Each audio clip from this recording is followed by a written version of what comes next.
Hey everyone, I'm Sarah and I am back with Lanier Technical College Hall Campus Simulation Center. Today I'm going to be showing you all how to moulage a laceration. So the first thing that you will need, some modeling wax. Mine looks like this. You can get it in different flesh tones. It just depends on what your mannequin or your standardized patient looks like. And it's this brand right here. And then to get this wax out, it's pretty hard. So my recommendation would be to get one of those metal tools that you can use to push back your cuticles. You can pick that up at the dollar store, but if you don't want to get that, I'm going to be using popsicle sticks as well. And you will also need some cotton applicators. You will need Tachoderm. Mine's really small because I'm just showing you how to make a simple laceration, but you know, depending on how big you want your wound to be, you need to probably get a bigger Tachoderm. Some fake blood. This is No Stain Blood by Pocket Nurse. And a makeup sponge and some tan makeup, or, you know, again, just whatever flesh tone your mannequin or your SB has. Oh, also some gloves, because it says no stained blood, but it still gets on your hands if you don't wear them. So let's get started. All right, now to start off, you're just going to get this Tachoderm out of the package. I'll show you what it looks like on my arm in a little bit, but first I want to get this modeling wax out. It's kind of tough, so I'm going to need both my hands to do this.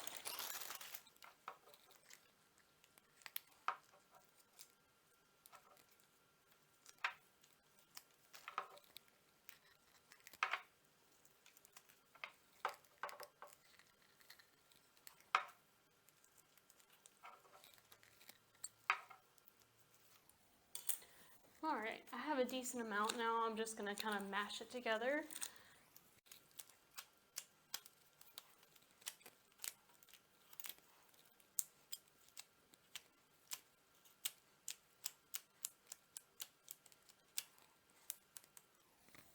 I'm going to get just a little bit more.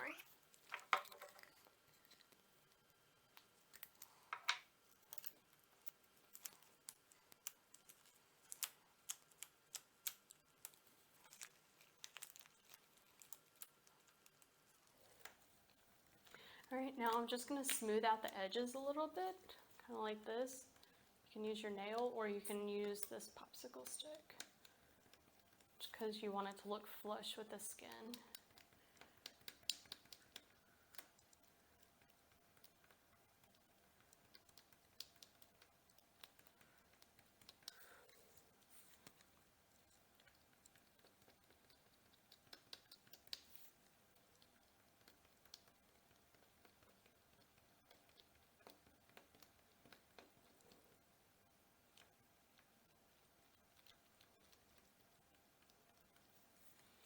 Alright, now with these lacerations, you want to get enough to almost make like a mound of wax. See how it's kind of pushed up off the Tachoderm a little? So when I show you how to cut into it to make a laceration-like shape, or whatever shape you prefer to make, you want to have enough depth to put that blood in there. Alright, I'm going to go ahead and just put this on my arm really quick.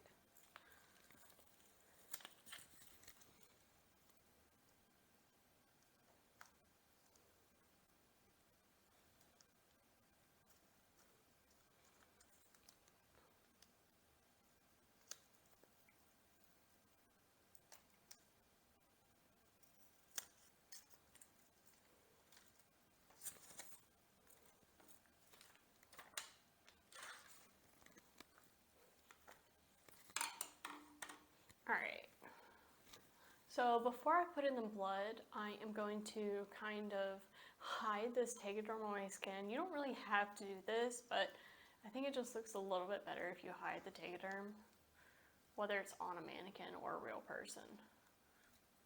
So I'm just going to take my flesh tone makeup and just kind of brush that over. Just to hide the shiny plastic a little.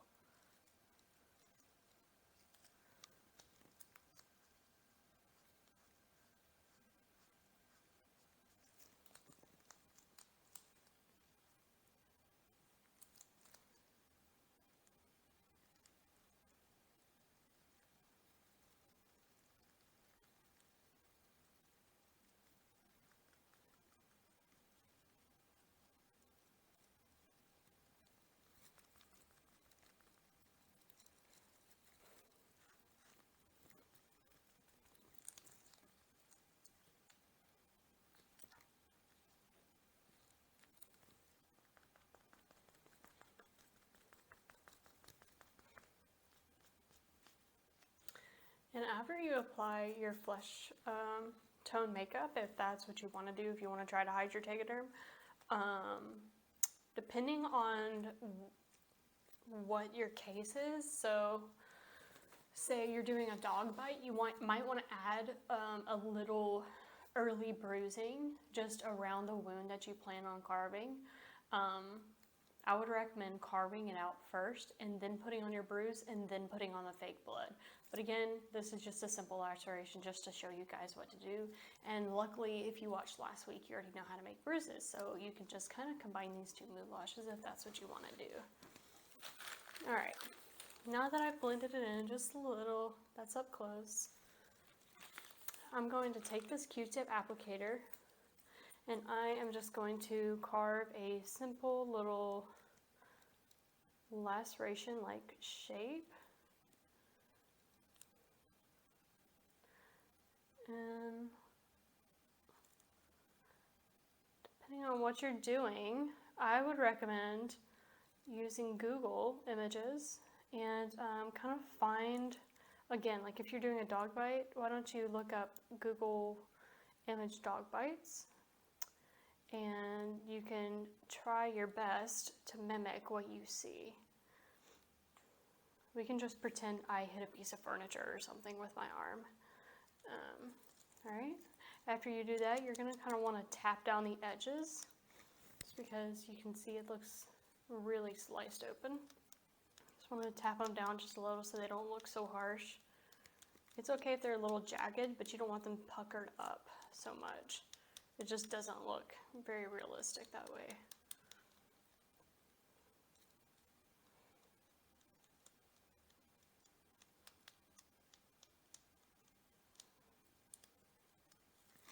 All right, there's up close. All right, now I'm gonna go take my fake non-staining blood here. It says it's non-staining, but again, I would really caution you putting this on mannequins. It would probably stain the fake skin, so. All right. Just get a good glob of this. I'm going to start out by first putting it in this canal that I've created. Definitely going to need more than that.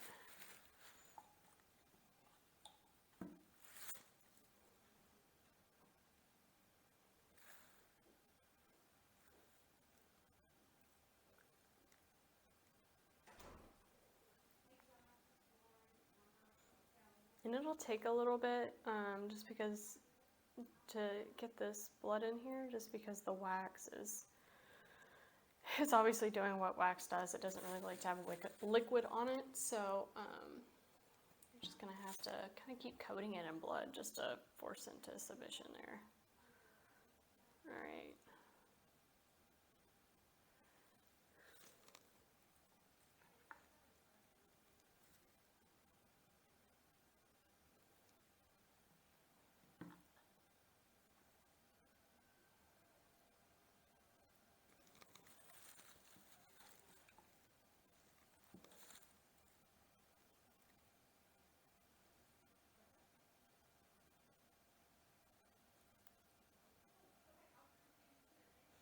All right, and see how it's dripping a little on the side? That's perfect if you want to just kind of let the blood fall naturally like it would on a real patient.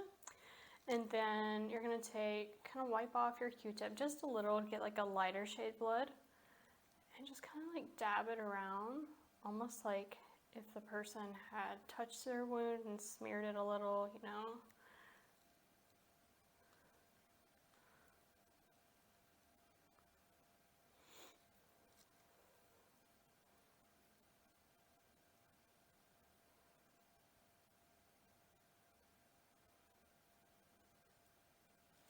All right, and there you have it. There is a laceration. I am dripping a little, but you can see it. It's pretty good. It's perfect Halloween makeup as well. But pretty easy laceration that you can just do on the fly if you're in a pinch for something easy. So, all right, there you have it. Okay guys, that's it for the laceration video today. I know the video was pretty short, but it's just because it was that easy. Next week we will be hopefully making the upper respiratory tract infection if my supplies come in.